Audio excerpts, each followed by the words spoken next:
They were ready for a soldier. Armor racks lined the hangar.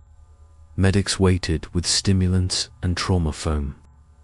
Tactical analysts argued over which human unit would breach first: shock troopers, void marines, or the infamous orbital drop infantry. Every screen showed projections of violence, angles of fire, casualty curves. The enemy had studied humanity the way prey studies predators, and they were confident. The doors opened. One human walked in. No armor, no visible weapons, no unit markings. He wore a plain, dark coat, old fabric, civilian cut. His hands were empty. His gait was unhurried, almost tired. He looked average, not tall, not imposing, not angry. A ripple of confusion spread through the command pit. "That's it," someone muttered. "Where's the rest of him? Is this a joke?" The alien High Marshal leaned forward, crest flaring in irritation. "Scan him again."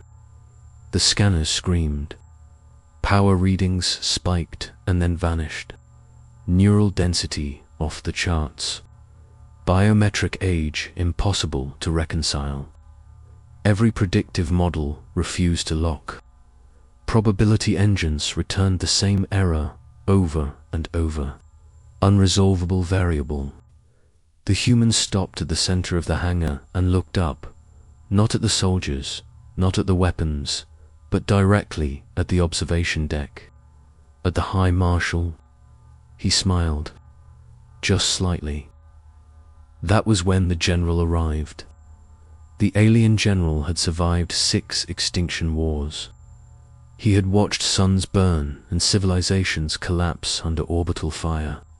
His body bore ceremonial scars from victories old enough to be myth. He froze mid-step. Color drained from his frills. His breathing hitched. He stared at the human like a ghost had learned how to walk. "No," he whispered. Then, softer, reverent, afraid. "It's him." The command deck erupted. "Him who? What is he?" "General, explain."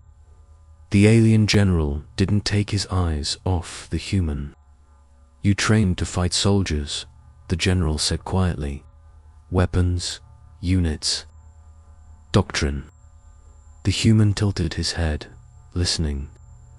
"You never learned to recognize the reason soldiers exist." The general swallowed. "That is not a warrior," he said. "That is a resolver." Silence fell like a dropped blade. "He doesn't command armies," the general continued. "He ends wars before they need them. When humans send him, it means every other option has already failed." The High Marshal scoffed, desperate. "He's unarmed." The human's smile widened.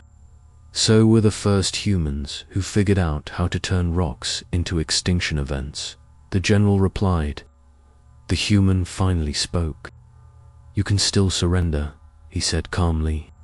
"No threat, no drama, just fact. If you don't, I'll fix the problem another way." "What way?" the marshal demanded. The human glanced around the hangar at the ships, the troops, the banners, the history, the permanent one. The general sank to one knee. Across the fleet, alarms began to die. Weapons powered down without input. Command AIs quietly rewrote their own loyalty protocols. Entire battle groups received the same unspoken conclusion at once. This wasn't a battle. This was cleanup. They expected a soldier. They got the man humanity sends, when strength no longer needs to prove itself.